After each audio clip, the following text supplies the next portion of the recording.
এই ফুলটা আমার ভীষণ ভালো লাগে, সাদা ফুল, বিশেষ করে পাপড়িটা। শুভ সকাল আমার প্রিয় বন্ধুরা, এশা লাইফস্টাইলে তোমাদের অনেক অনেক স্বাগত আর অনেক ভালোবাসা। তোমরা সবাই কেমন আছো? আশা করি যে যেখানে আছো ভালো আছো, সুস্থ আছো। আমরা ভালো আছি। আজকে হচ্ছে মঙ্গলবার আর এখন বাজে 9:20। নতুন দিন, নতুন সকাল, তোমাদের সঙ্গে নতুন একটা ভিডিও শুরু করলাম বন্ধুরা। সকালবেলা উঠে ব্রাশ, বোতল এগুলো নিয়ে চলে এসেছি। এগুলো তো বোন ভরেই রাখে আর আমারও অনেকটাই সুবিধা হয় এইভাবে। ব্রাশ ব্রাশ, জলের বোতল একসাথে থাকে, নিয়ে এসে এখানে গাছ দেখতে দেখতে আমি ব্রাশটাও করে নিই। আর জানো তো, হাওয়া উঠেছে, ওয়েদারটা বেশ ভালোই আছে। তো এই যে বোতলে এইভাবে জল দিয়ে না আমি মুখটা ধুই। আগে গ্লাসে ধুতাম, অনেকটাই অসুবিধে হতো, আর গ্লাসেও ধরো জলটাও কম ধরতো। তো যাই হোক, এখন এই যে ব্রাশ করা হয়ে গেছে, মুখে জল দিয়ে এখন চোখ মুখে জল দিচ্ছি। আর আমি না সামনে ছুটতে পারি না, জানো তো। তো যাই হোক, সারাদিন সঙ্গে থাকো, আশা করি আজকের ভিডিওটা তোমাদের খুব ভালো লাগবে। আর আজকে না তোমাদের সাথে একটা কথাও শেয়ার করব। তো এদিকে দেখো আমার মুখ ধোয়া হয়ে গেল, আর বোতলের মুখটা আটকে রেখেও দিলাম, আর গামছাটা আমি সঙ্গে করেই নিয়ে আসি। কারণ কি বলতো, চোখ মুখ ধুয়ে গাড়ি চালিয়ে যেতে তো একটা সময় লাগে, কারণ তাড়াহুড়ো তো করে যাওয়া যায় না, তো মুখ পুরো শুকিয়ে যায়। সেই জন্য বোতল, ব্রাশ আর গামছা আমি একসাথেই নিয়ে আসি। অনেকটাই কষ্ট হয়, কষ্ট করেই চলতে হয়, জীবনটাই যার কষ্টের, তাকে তো কষ্ট করে চলতেই হবে। তো এই যে গাড়ি চালিয়ে আমি এখন বাড়িতে চলে যাচ্ছি। চলে আসলাম এখন। এসে আমি ঘরে গেছি, বুঝলে। আর বোন এইদিকে বলছে, দিদি ভাই হচ্ছে তুই কোন দরজা দিয়ে বেরোবি? তো আমি বললাম, কেন, তুই কোনো কাজ করছিস? বলে, হ্যাঁ দিদি ভাই, আমার একটু কাজ আছে, করব। তা আমি বললাম, ঠিক আছে, তুই তোর কাজ কর, আর তুই যে দিক দিয়ে বেরোবি আমি তার অন্য দরজা দিয়ে বেরিয়ে যাব, অসুবিধা হবে না।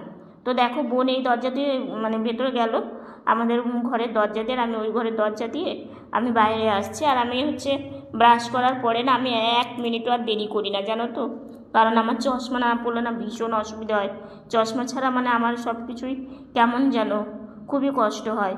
তো মা এদিকে আমাকে বলল, বাবা তোমার জলটা আমি টেবিলে রাখি, কারণ আমি না একটু মানে ঘুম থেকে উঠে ব্রাশ করার পরে না একটু জল খাই।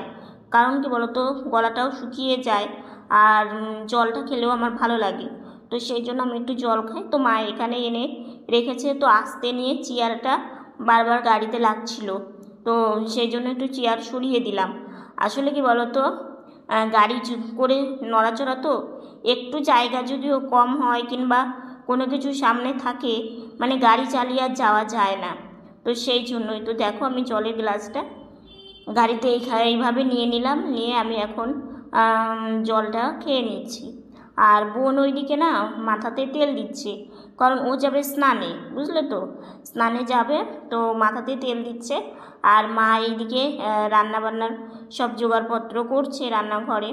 তো এইখানে টেবিলে রেখে দিয়েছে, আমারও ভালো হয়েছে। তো যাই, বাকি জলটা আমি পুরো জলটা খাই না, কিছুটা রেখে দিই, কারণ আমার ঔষধ থাকে, বুঝলে তো। সকালের ব্রেকফাস্টের পরে রোজ ওষুধ থাকে, তো সেই ওষুধটা খাওয়ার জন্য মায়ের কাছে আবার জল চাইবো, তো বারবার করে দেওয়াও অসুবিধে, কারণ রান্না বান্না করতে করতে কোনো জিনিস দেওয়া খুবই অসুবিধে হয়ে যায়। তো সেই জন্যই বুদ্ধি করেই চলতে হয়। তো কিছুটা জল রেখে দিই। হ্যাঁ, যদিও ঘরে জলের বোতল থাকে, আসলে ওটা আবার ঢেলে নিতে, বুঝতে তো পারো আমার হাতগুলো তো আর সেরকম না, তো কোনো কিছু করতেও অসুবিধে হয়। বোন ওইদিকে জানালা খুলে দিয়েছে, বুঝলে তো, কারণ ঘরটা না হলে অন্ধকার অন্ধকার থাকে, আর সবসময় না লাইট জ্বালিয়ে কোনো কাজ করাটাও যায় না, বুঝতে তো পারো, কারণ অনেক হিসেব করে আমরা চলি সংসারের জন্য। তো এদিকে আমি একটু ঘোরাফেরা করছি। জল কভারটা আজকে চেঞ্জ করতে হবে, বেড কভারটা না ছিঁড়ে গেছে। বেড কভারটা এত ভালো, শুয়ে খুব আরাম ছিল, তো আর পাতা যাবে না। বোন বিছানা গুছিয়েছে ঠিকই, কিন্তু বিছানাটাকে ওলট পালট করতে হবে, একটু অসুবিধার কারণে, সেটা তোমাদেরকে বলবো। তো যাই হোক, ওয়েদারটা বেশ ভালো। তো এইদিকে লাইটের সুইচটা না দেওয়া আছে, বুঝলে তো। তো আমি আবার লাঠিটা নিয়ে লাইটের সুইচটা বন্ধ করে দিলাম, কারণ অকারণে লাইটটা জ্বলছে। আর এই যে লাঠিটা আমি আবার এখানে রেখে দিলাম। যখন মা ওইদিকে রান্না বসিয়েছে, বোন স্নানে গেছে, আর আমি এই যে বোন বিছানাটা গুছিয়ে রেখে গেছে, জানালাটা খুলে দিয়েছে। জানালাটা খুললে না বেশ ভালো হয়, ঘরে আলো আসে। আর আমি যে ঘরে এসে লাইটটা বন্ধ করে দিলাম, কারণ লাইটটা বেকার জ্বালানো, লাইটটা বন্ধ করে দিলাম। তো এখন এই যে যাই, মা কি রান্না করছে সেটা মানে দেখি। আর হচ্ছে ওয়েদারটা এত ভালো এত ভালো, তোমাদের কি বলবো, মানে মেঘলা আকাশ তার সাথে হাওয়া। তো যাই হোক, ভীষণ ভালো লাগছে, গরমটা একদমই নেই, গরম একদম ভালো লাগে না।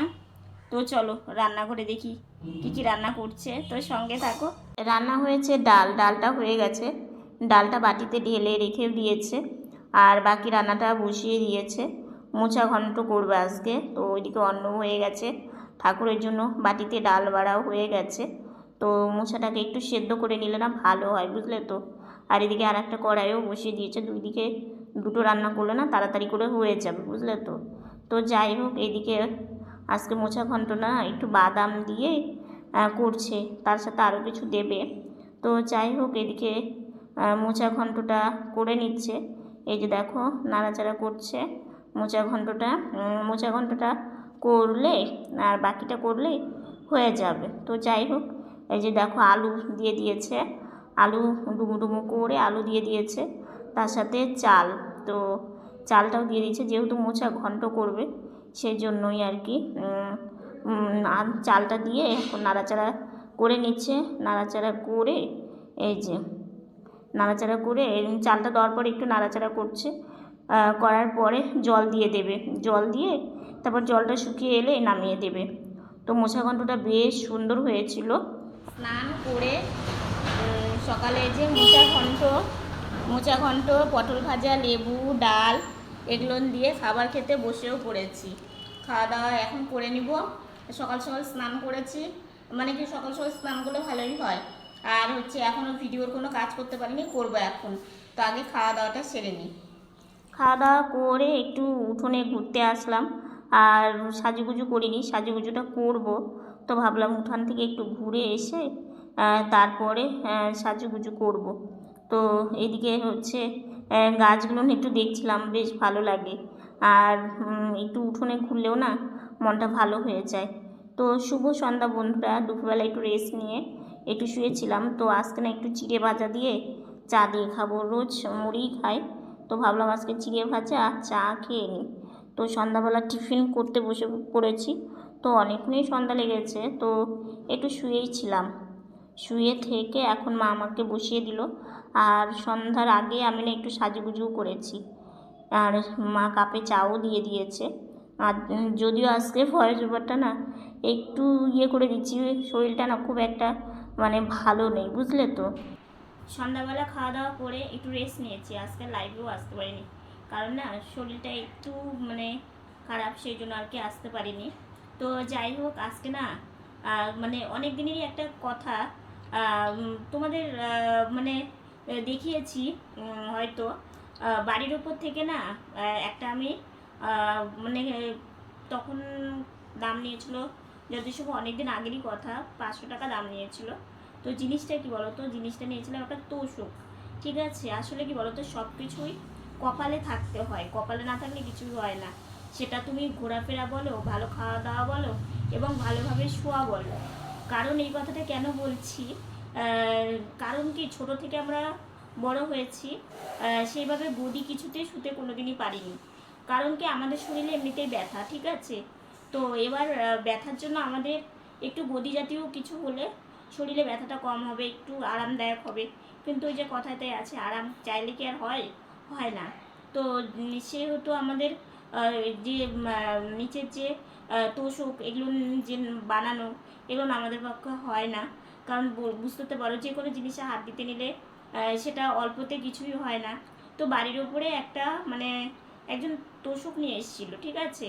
তো আমরা তো আর জেনে বসে নেই যে ওর ভেতরে যে উলটা দিয়ে মানে ওর ভিতরে যে তুলোটা দিয়েছে ওটা চেরা উল টাইপের। তো ওটা ভবিষ্যতে দলা দলা হয়ে যেতে পারে, তো ভবিষ্যতে মানে ওটা আর গদি থাকবে না। যখন নিয়েছিলাম তখন গদি গদি ছিল, ঠিক আছে, সেটা ভেবে নিয়েছিলাম। আর দামটাও দেখলাম, প্রথমে অনেক চেয়েছিল, তারপরে মানে বলে কয়ে কম মানে কম নিয়েছে, 500 টাকা নিয়েছে। তো নিয়েছি, তখন বিছানায় পেতেছিলাম, বেশ ভালোই কিছুদিন শুয়েছি। ভাবলাম যে না ভালো তুলোই। তো হঠাৎ মানে এর আগে ইঁদুরের খুব উপদ্রব হয়েছিল, তোমাদের বলেইছি। তোমরা অনেকে অনেক ধরনের সাজেশন দিয়েছো, অনেকে আঠার ব্যবস্থা, সেই লাস্টে তোমাদের কথা শুনেই সেটা করেই তারপরে এখন আর নেই। তো যাই হোক, তো সেই জন্য কি বলো তো, সেটা ইঁদুরে কেটে দিয়েছিল। হ্যাঁ, তারপরে আমরা দেখি ওইটা মানে চেরা কালো উলগুলোঞ্চে ওই ওই টাইপের জিনিস দিয়ে পুরো তোষকটা ভরা। তো দেখে একটু মনটা খারাপ হয়ে গেল। তো যাই হোক, কিছু তো করার নেই, কারণ এগুলো ফিরিয়ে তো আর তুমি চাইলেই তাদের মানে দোকান থেকে নিলে তাদেরকে গিয়ে বলা যায়, কিন্তু এইভাবে তো আর বলা যাবে না ওনাকে। তারপরে দেখিও নি। তো যাই হোক, তারপরে হচ্ছে এই কয়েকদিন আগে তোমাদের দেখালাম যে আমাদের বিছানাতে একটু সরানো হয়েছে। তো তোষকটা না অনেকটা আমাদের চোখের থেকে একটু বড়, যখন নিয়েছিলাম এতটা বড় ছিল না, হয়তো মানে চাপ পেয়ে বড় হয়ে গেছে। তো এখানে মানে তুলো নেই, ওইখানে তুলো নেই, পুরো কাপড় আর কি, তো অসুবিধাই হতো। তারপরে কি করলো, চৌকিটা যখন সরিয়ে দিল, তখন ওই জায়গাটা মানে বন্ধ হয়ে গেল। তো যেই সাইডে ঝুলেছিল সেই সাইডটা মানে পুরোটা এখন এমনিই থাকে। তো এবার কয়েকদিন পেতেছে, বিশ্বাস করবে না, এত অসুবিধা হতো বিছানাতে নড়তে, মানে জায়গায় তুলো আছে, জায়গায় উঁচা, জায়গায় নিচা, ওইভাবে কি আর শোয়া যায়, খুব কষ্ট হতো। তো তারপরে মাকে বললাম কি মা তুমি না তোষকটা উঠিয়ে দাও, কারণ এইভাবে তো এটা সেই ধরনের তোষক না। আর এখন তো শুধু মনে হচ্ছে ইটের দলা, মানে শুতে নিলে লাগে আর কি, মানে পিঠে লাগে, পাশোতে পায়ে লাগে, মানে এরকম লাগতো। তো আজকে এত মানে সকাল থেকে ব্যস্ততার মধ্যে দিয়ে তারপরে তাও মা কষ্ট করে জানে, দেখছে আমার কষ্ট হচ্ছে, তো সেই জন্য মা উঠিয়ে নিয়েছে। তো উঠিয়ে নিয়ে মাকে বললাম মা তুমি ওই ঘরে পাতো, কারণ এই ঘরে আমারও অসুবিধা হচ্ছে, বোনের মানে মশারি গোজা যায় না, কিচ্ছু হয় না। তারপর উঠিয়ে দিয়েছে। ছোটো থেকে আমরা কিন্তু বড় হয়েছি মানে চট বস্তাগুলো, তারপরে কাঁথা, এগুলো এগুলো পেতে পেতে এগুলোর উপরেই আমরা বড় হয়েছি। তো একটা কথা কি, এরকম প্লেন জায়গাতে না নড়াচড়া, যেহেতু আমি শুয়ে শুয়ে নড়াচড়া করি, আমার দিক দিয়ে সুবিধা হয়। আর হ্যাঁ, যদি মানে একদম গদির মতো হতো, তাহলে এই জিনিসগুলো এরকম দলা দলা হয়েও যেত না, আর এরকম জায়গায় জায়গায় টিপলি টিপলি হতো না, তাহলে নড়তে চড়তেও আমার এত কষ্ট হতো না। তো তারপরে যে মা সরিয়ে দিয়েছে, তোমাদের আর বিছানাটা দেখাতে পারিনি, কালকে তোমাদেরকে দেখাবো। তো সকালবেলা হচ্ছে তোমাদের একটা যে বেড কভারটা পাতা ছিল অনেক পুরনো, ওটা একটু ফেসেও গেছে, ওটা পাতাও যাবে না, ওটা মানে তলের পাতাতেই রাখতে হবে। তো ওইটা চেঞ্জ করে মানে কিছুদিন আগে যে একটা বেড কভার নিয়ে এসেছিলো ওটা পেতেছে, এখন ওটাকে সরিয়ে দিয়ে এত ভালো হয়েছে। জানি শক্ত হয়েছে, ওটার সময়ও শক্তই ছিল, ওই যে বললাম জায়গায় জায়গায় দলা দলা হয়ে গেছিলো, কিন্তু এখন একদম প্লেন হয়ে গেছে, নড়াচড়া করতে অনেকটাই সুবিধা হচ্ছে। তো যাই হোক, এখন কি করা যাবে বলো, একটা কথাতেই আছে, গদিতে শোয়া আর হচ্ছে ভালোভাবে থাকা এটাও ভাগ্যের ব্যাপার। তো ছোট থেকে যেভাবে বড় হয়েছি এইভাবেই আর কি মানে এইভাবে চললেই যথেষ্ট, কিছু তো করার নেই। আর যার যেটা দরকার তার সেটা হয়ও না। তো যতটুকুনি হয় কিংবা যতটুকুনি পাই তাতেই খুশি, আর কি করবো বলো, দুঃখ করে তার লাভ হবে না। তো যাই হোক, এখন শুয়ে পড়বো, রাত্রে খাওয়া দাওয়া কমপ্লিট হয়ে গেছে। তো আজকের ভিডিওটা এতটুকুনি। ভিডিওটা ভালো লাগলে লাইক কমেন্ট শেয়ার করো, আমার ভিডিওটা যদি নতুন দেখে থাকো সাবস্ক্রাইব করে পাশে থাকা বেল বাটনটা অল করে দিও। তো বন্ধুরা, তোমরা ভালো থেকো, সুস্থ থেকো, সাবধানে থেকো। দেখা হচ্ছে নতুন একটা ভিডিওর সঙ্গে। আজকের মতো গুড নাইট, আর তোমরা আমাদের পাশে থেকো।